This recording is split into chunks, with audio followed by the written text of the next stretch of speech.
The Alliance was making good time in Terakar Forest and was stepping on the Horde's heels. This left the Horde with only one option. They were going to have to walk through Auchindoun, a graveyard for old Draenei. The very mention of it brought shivers down some orcs' spines. There was a legend of a terrible artifact or being that lived deep within the Mass Fortress graveyard. Nevertheless, they had no choice and marched on. Once inside the complex, they encountered a long-lost group of Shadow Council led by Grandmaster Vorpal, an Orc Warlock, and Blackheart the Inciter, the only other two-headed ogre that Gul'dan had invited into the Shadow Council other than Cho'gall. The Shadow Council submitted to Ner'zhul's rule in protecting the Horde at all costs. When the Alliance followed the Horde into the labyrinth that is Auchindoun, Blackheart and Vorpal stood and fought as long as they could, but the Alliance brought with them spirits of dead Draenei, and the two Shadow Council members ended up fleeing the battle, leaving only Kil'jaeden Deadeye blocking the Alliance from Ner'zhul. Danath Trollbane was the one to engage and slay Kil'jaeden in a short and glorious battle. Before it was done, Kil'jaeden mockingly told Danath that he had not failed because he had bought Ner'zhul enough time to get to the Black Temple and open the portals to the other worlds. Meanwhile, back near Hellfire Citadel, Kargath Bladefist and what remained of his Shattered Hand clan were running away. They had as much honor and courage as any other orc, but there's a difference between being brave and being foolish. The orders given to him by Ner'zhul were suicide, and the Alliance swarmed them like locusts. There would be no victory for the orcs. The Alliance was just too powerful. The Shattered Hand made their way to Nagran to the village of the Mag'har. There, he asked the matron, Great Mother Gaia, to get all the male orcs suited up because they needed warriors to repel the Alliance.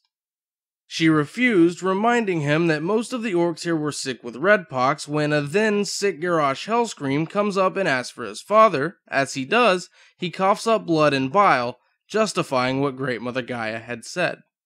Disgusted by this, Kargath remarks, "They are no warriors. They are not even orcs anymore. They are useless." Kargath and his clan departed to lick their wounds and bide their time, waiting to return to Hellfire Citadel and claim it as his own. The remaining Horde was at the Black Temple, and the Alliance just behind them. Terran Gorfien stopped in the way of the Vengeful Alliance and attacked General Turalyon himself. It was a battle of light versus shadow, with the Paladin's arrogance thinking Terran would cower before the light, but he proved resilient in his resolve and used his unholy powers to incapacitate Turalyon, making the general doubt himself in despair.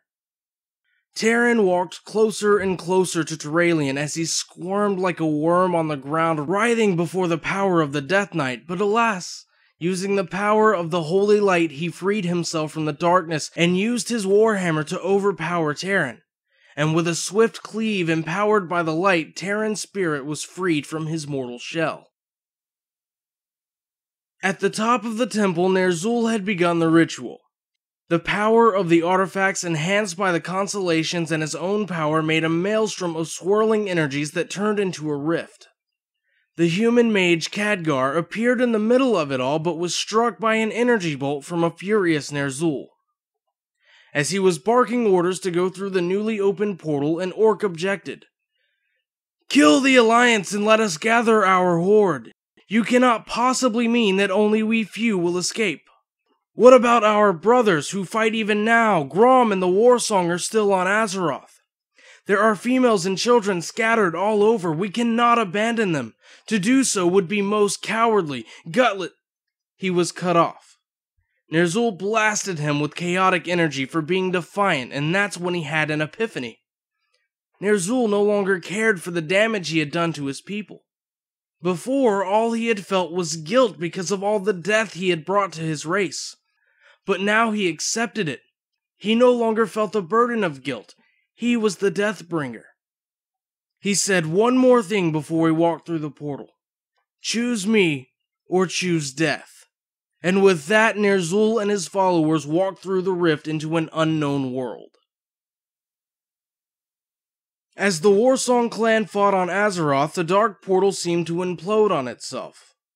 When Ner'zhul opened the rifts on Draenor, it was too unstable and too much for the world to handle. All the portals on Draenor were destroyed after Ner'zhul was no longer keeping them open. This meant that the portal on Azeroth was destroyed too, and the Warsong clan was stuck there with no reinforcements, outnumbered and hunted by a hated enemy. Grom did not despair. Instead, he raised his head high and gave his famous battle cry. The Horde on Azeroth made their way to Stonard, cutting a path through the Alliance.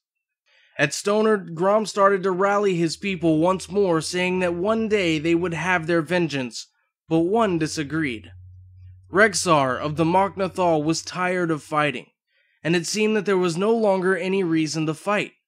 He had served the Horde well, and he was tired, so he took his place among the beasts and the wilderness. As for Grom and his ilk, they would rebuild here on Azeroth, and one day they would sweep the land as they had done so before, and then they would be the hunters once again.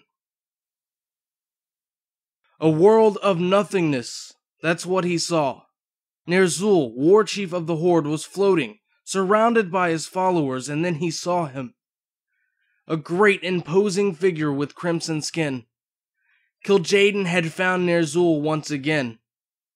Before he started torturing him, Kil'jaeden said one thing to him. "You have dreamed of death. You thought to escape it. Now, my little puppet, death will be all you ever know." Then he proceeded to rip Ner'zhul apart piece by piece, while it's keeping him alive to feel every agonizing second of it.